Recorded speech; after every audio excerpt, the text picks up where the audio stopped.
Tout n'est pas possible. Il faut arrêter de penser que tout est possible car vraiment ça n'aide personne.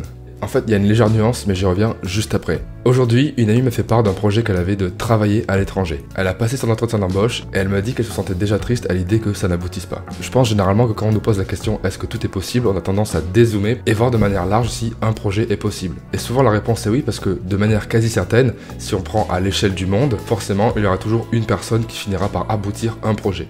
Mais nous, à l'échelle individuelle qui voulons que nos projets se réalisent dans un délai raisonnable, ça ne nous intéresse pas. Ma nuance est la suivante. Tout n'est pas possible pour tout le monde à tout moment. En fait, le problème de penser que tout est possible pour quiconque travaille, c'est que ça met une pression énorme sur la personne qui entreprend un projet. Si mon idée semble réaliste et que je mets absolument tout ce qu'il faut dedans, j'y arriverai. Ça veut aussi dire que si j'y arrive pas, c'est entièrement de ma faute. Sauf que dans la vraie vie, on contrôle pas tout. Et des fois, on va avoir beau tout mettre dans un projet, il va simplement ne pas aboutir. Des fois, la réussite d'une entreprise tient simplement dans l'arrivée d'une opportunité. Et une opportunité, c'est un point précis dans l'espace et dans le temps. Ça signifie que pour la saisir, on doit être présent à cet endroit, à ce moment. Des fois, on sera présent, des fois, on ne sera pas présent, et c'est pas grave.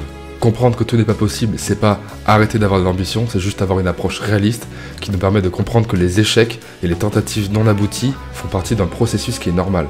Peut-être que cette fois ça ne marche pas, mais peut-être qu'au prochain moment, au prochain endroit, ce sera la bonne fois pour nous. Alors testez, échouez, recommencez et acceptez vos échecs. Du moins temporairement.